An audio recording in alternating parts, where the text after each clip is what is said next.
Kita ke hot news yang pertama. Demo generasi muda di Maroko semakin membara.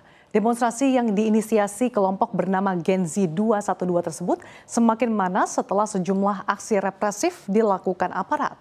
Mengutip AFP, 2 orang tewas ketika petugas menembaki sekelompok orang yang mencoba menyerbu sebuah kantor polisi di Rabu kemarin. Ini terjadi di kota El Qulia, dekat kota pesisir Agadir. Sementara itu, aparat terlihat menabrakkan kendaraan ke para pendemo yang turun ke jalan.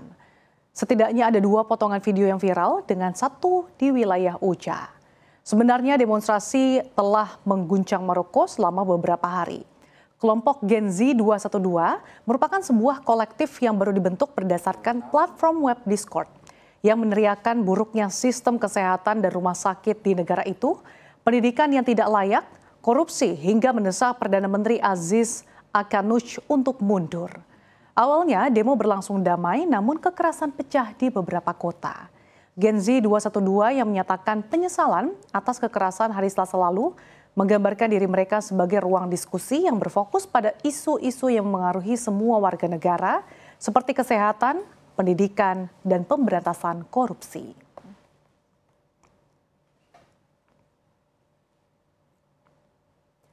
Beralih ke top news berikutnya. Rancangan Undang-Undang Perubahan keempat atas Undang-Undang Nomor 19 Tahun 2003 tentang BUMN telah sah menjadi undang-undang.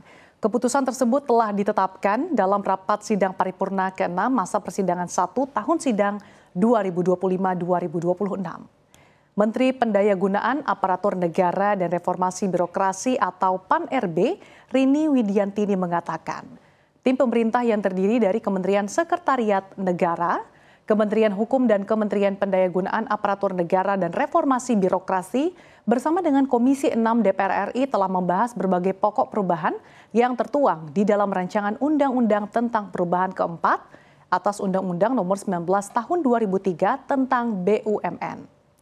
Selanjutnya, transformasi kelembagaan dan pegawai BUMN sebagai penyelenggara negara, pengaturan dividen, perpajakan, serta kewenangan BP BUMN dan BPI Danantara menunjukkan adanya upaya dan komitmen pemerintah bersama DPR RI untuk menciptakan tata kelola yang jelas antara regulator dan operator sehingga meningkatkan transparansi serta mencegah potensi benturan kepentingan dalam pengelolaan BUMN. Dengan penguatan kerangka hukum ini, BUMN diharapkan dapat berperan lebih strategis sebagai agen pembangunan sekaligus entitas bisnis yang sehat, kompetitif, dan berdaya saing global.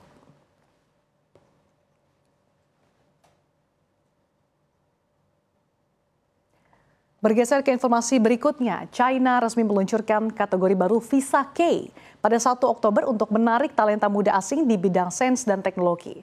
Namun, kebijakan ini justru memicu gelombang protes di dalam negeri tersebut di tengah tingkat pengangguran yang masih tinggi.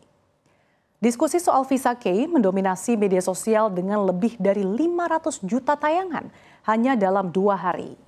Banyak komentar mempertanyakan logika pemerintah mendatangkan pekerja asing ketika angka pengangguran pemuda di China mencapai 18,9% pada Agustus dengan lebih dari 12,2 juta lulusan baru bersaing di pasar kerja yang ketat.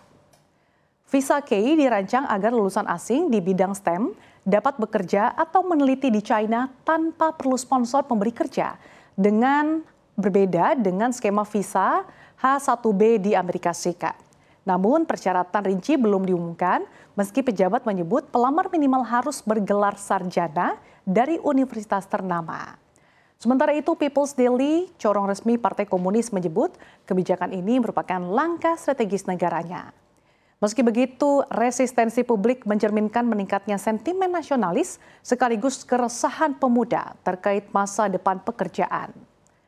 Pemerintah China kini dihadapkan pada dilema mengundang talenta asing demi ambisi teknologi atau fokus terlebih dahulu dalam menciptakan lapangan kerja bagi rakyatnya sendiri.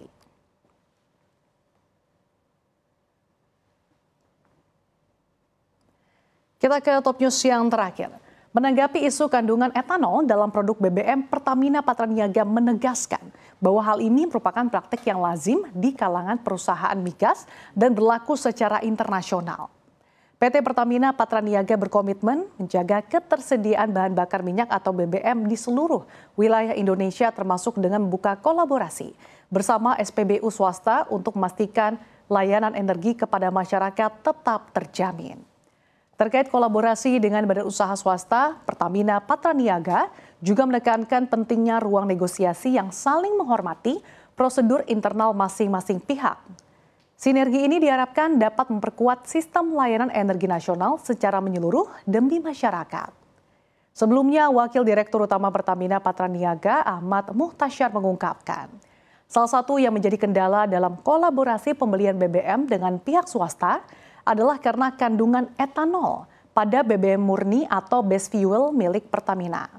Padahal menurutnya konten etanol yang terdapat dalam base fuel Pertamina sebetulnya masih masuk ambang yang diperkenankan oleh pemerintah.